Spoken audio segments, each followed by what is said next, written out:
El dinero no es malo, pero si mal entendido, lo que dice la Biblia durante siglos, la Iglesia ha luchado con una de las enseñanzas más distorsionadas y mal interpretadas de toda la Escritura, la relación entre la fe y el dinero. Miles de creyentes han crecido creyendo que ser pobre es más espiritual, que desear prosperidad es pecaminoso, y que Dios prefiere que sus hijos vivan en escasez. Pero, ¿qué dice realmente la Biblia sobre el dinero? ¿Es el dinero verdaderamente malo, o hemos malentendido completamente el mensaje divino? Hoy vamos a desentrañar uno de los mitos más destructivos que ha limitado a generaciones de cristianos y descubriremos la verdad bíblica sobre el dinero que transformará para siempre tu perspectiva financiera y espiritual. Si estás listo para romper con siglos de enseñanza errónea y descubrir lo que Dios realmente piensa sobre tu prosperidad, entonces este contenido cambiará tu vida. No olvides suscribirte al canal Sabiduría Bíblica y activar la campanita para recibir más enseñanzas que revelan la verdad bíblica sin compromisos ni tradiciones humanas que distorsionan la palabra de Dios. La gran mentira que ha engañado a la Iglesia, la interpretación errónea más devastadora en la historia del cristianismo moderno se encuentra en 1 de Timoteo capítulo 6, versículo 10. Durante décadas, pastores, maestros y líderes religiosos han predicado que el dinero es la raíz de todos los males, pero esa no es la traducción correcta de la Escritura. El versículo real dice, porque raíz de todos los males es el amor al dinero, el cual codiciando algunos, se extraviaron de la fe, y fueron traspasados de muchos dolores. La diferencia entre el dinero y el amor al dinero no es semántica, es teológica, práctica y transformadora. Esta mala interpretación ha creado lo que llamo la teología de la pobreza santificada, una doctrina que no tiene fundamento bíblico sólido pero que ha mantenido a millones de cristianos en la mediocridad financiera durante generaciones. Esta teología falsa enseña que la pobreza es una virtud, que desear prosperidad es carnalidad, y que Dios bendice más a quienes tienen menos. Pero analicemos lo que realmente dice la Escritura. El apóstol Pablo, quien escribió estas palabras, no estaba condenando el dinero como instrumento, sino advirtiendo sobre la disposición del corazón hacia el dinero. Es la diferencia entre usar una herramienta y ser usado por ella, entre controlar un recurso y ser controlado por él. El dinero en sí mismo es moralmente neutro. Es simplemente un medio de intercambio, una herramienta de transacción, un instrumento de comercio. El dinero no tiene capacidad moral independiente. No puede ser bueno o malo por sí mismo. Lo que determina si el dinero es una bendición o una maldición es la actitud del corazón de quien lo posee y la manera en que se utiliza. Jesús mismo demostró esta verdad en sus enseñanzas. En Lucas capítulo 16, versículo 9, Él dice, y yo os digo, ganad amigos por medio de las riquezas injustas, para que cuando éstas falten, os reciban en las moradas eternas. Jesús no condenó las riquezas. Enseñó cómo usarlas sabiamente para propósitos eternos. La parábola de los talentos en Mateo capítulo 25 también revela la perspectiva de Jesús sobre el dinero y la multiplicación financiera. El maestro elogió a los siervos que duplicaron su dinero y condenó al que lo enterró por temor. Esto demuestra que Dios espera que sus hijos sean productivos financieramente, no que eviten el dinero por razones espirituales. Esta mentira sobre la maldad inherente del dinero ha producido generaciones de cristianos con mentalidad de escasez, incapaces de prosperar porque creen que hacerlo sería desagradar a Dios.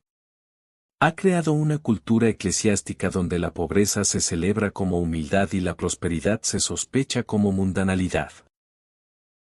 Lo que la Biblia realmente enseña sobre el dinero contrario a la enseñanza popular, la Biblia presenta una perspectiva equilibrada y profundamente positiva sobre el dinero cuando se maneja correctamente.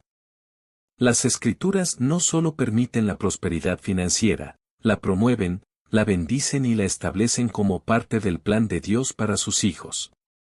Comencemos con el Antiguo Testamento, donde vemos consistentemente que Dios bendice a sus siervos fieles con abundancia material. Abraham, el padre de la fe, era extremadamente rico en ganado, plata y oro, según Génesis capítulo 13, versículo 2. La Escritura no presenta esta riqueza como un obstáculo para su fe, sino como evidencia de la bendición divina. Isaac también experimentó prosperidad sobrenatural. Génesis capítulo 26, versículo 12 al 14 dice, y sembró Isaac en aquella tierra, y cosechó aquel año 100 por 1, y le bendijo Jehová. El varón se enriqueció, y fue prosperado, y se engrandeció hasta hacerse muy poderoso. Y tuvo hato de ovejas, y hato de vacas, y mucha labranza, y los filisteos le tuvieron envidia. Jacob, quien luego sería llamado Israel, también fue bendecido con gran riqueza. José administró las finanzas de toda una nación. El rey David acumuló recursos masivos para la construcción del templo. Salomón fue el hombre más rico de su época, y su riqueza era conocida mundialmente como una demostración del favor de Dios. Estos no son casos aislados, son el patrón bíblico estándar. Deuteronomio capítulo 8, versículo 18 declara, sino acuérdate de Jehová tu Dios, porque Él te da el poder para hacer las riquezas, a fin de confirmar su pacto que juró a tus padres, como en este día. Dios mismo es quien da el poder para generar riqueza. En el Nuevo Testamento, esta perspectiva continúa. Jesús fue financiado por mujeres adineradas según Lucas capítulo 8, versículos 1 al 3. José de Arimatea era un hombre rico que proporcionó la tumba para Jesús. Zaqueo, después de su conversión, usó su riqueza para restituir y bendecir a otros, y Jesús no le pidió que se deshiciera de todo su dinero. El apóstol Pablo enseñó sobre la importancia de trabajar y prosperar. En Efesios capítulo 4, versículo 28 escribió: El que hurtaba, no hurte más, sino trabaje, haciendo con sus manos lo que es bueno, para que tenga que compartir con el que padece necesidad. Pablo conecta el trabajo productivo con la capacidad de ser generoso. En 2 de Corintios capítulo 9, versículo 8, Pablo declara, y poderoso es Dios para hacer que abunde en vosotros toda gracia, a fin de que, teniendo siempre en todas las cosas todo lo suficiente, abundéis para toda buena obra. Dios quiere que abundemos no solo para nuestras necesidades, sino para poder ser generosos en toda buena obra. Tercera de Juan versículo 2 expresa el deseo de Dios para nuestras vidas: amado, yo deseo que tú seas prosperado en todas las cosas, y que tengas salud, así como prospera tu alma. La prosperidad material está incluida en el deseo de Dios para sus hijos. La realidad bíblica es que Dios quiere que sus hijos prosperen financieramente, pero por razones específicas y con actitudes correctas. El dinero en las manos de un creyente maduro se convierte en una herramienta poderosa para el avance del reino de Dios, el cuidado de la familia, la bendición de los necesitados y la demostración práctica del favor divino. ¿Por qué Dios quiere que prosperes financieramente? La prosperidad financiera en la vida del creyente no es un accidente ni una concesión reluctante de Dios. Es parte integral de su plan para extender su reino y demostrar su gloria en la tierra.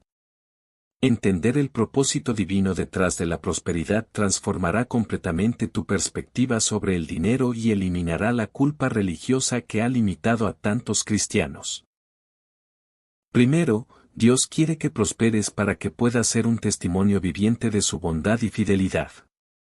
Cuando un cristiano prospera mientras mantiene su integridad, generosidad y dependencia de Dios, se convierte en una demostración práctica del carácter divino. Salmo 112, versículos 1 al 3 dice: Bienaventurado el varón que teme a Jehová, y en sus mandamientos se deleita en gran manera. Su descendencia será poderosa en la tierra, la generación de los rectos será bendita. Bienes y riquezas hay en su casa, y su justicia permanece para siempre. Segundo, la prosperidad te capacita para ser generoso de manera significativa.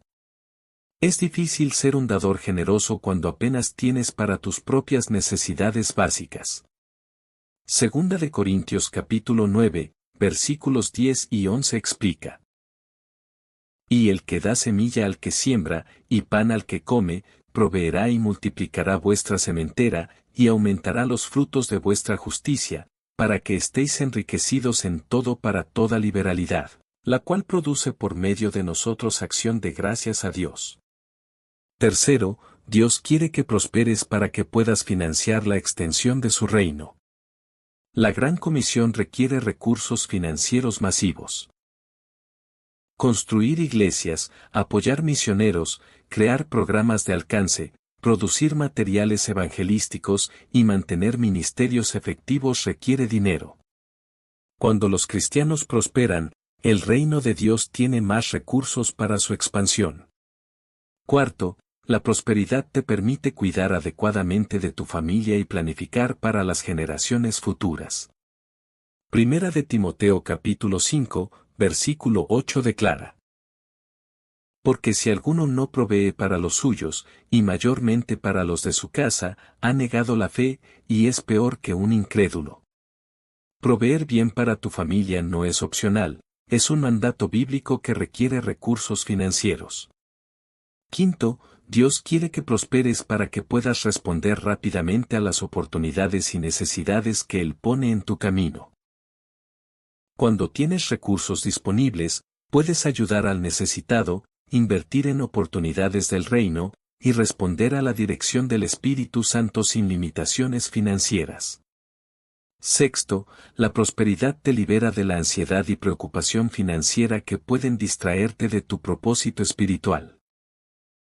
Cuando tus necesidades básicas están cubiertas y tienes seguridad financiera, puedes enfocarte en crecer espiritualmente, servir a otros, y cumplir tu llamado divino sin la distracción constante de la supervivencia económica. Séptimo, Dios quiere que prosperes para demostrar que sus principios funcionan en el mundo real.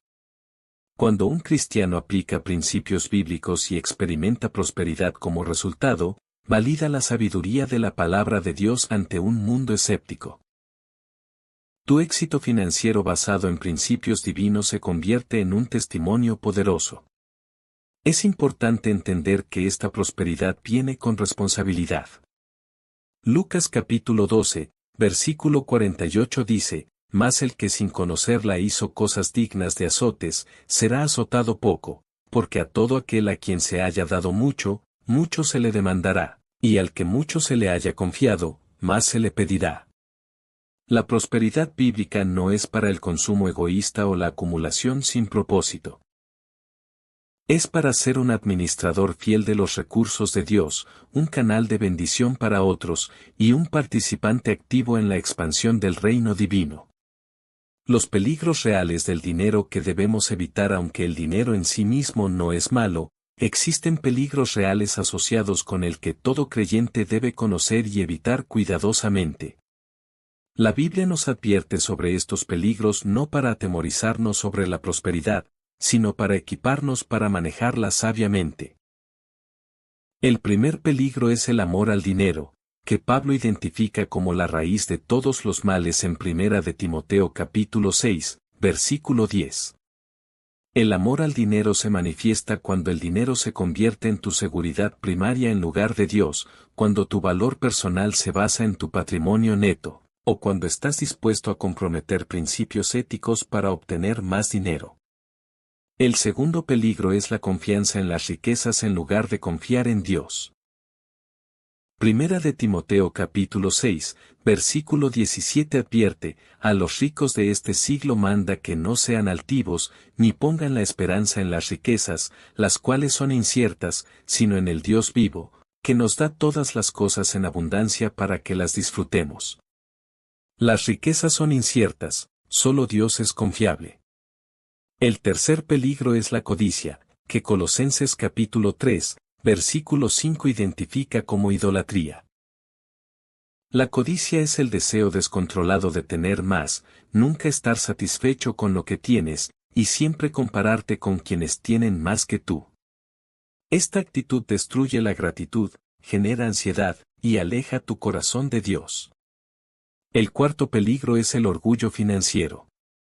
Deuteronomio capítulo 8, versículos 17 y 18 advierten, y digas en tu corazón, mi poder y la fuerza de mi mano me han traído esta riqueza. Sino acuérdate de Jehová tu Dios, porque Él te da el poder para hacer las riquezas. Es fácil olvidar que toda prosperidad viene de Dios y comenzar a atribuirte el mérito. El quinto peligro es la negligencia espiritual que puede acompañar la prosperidad.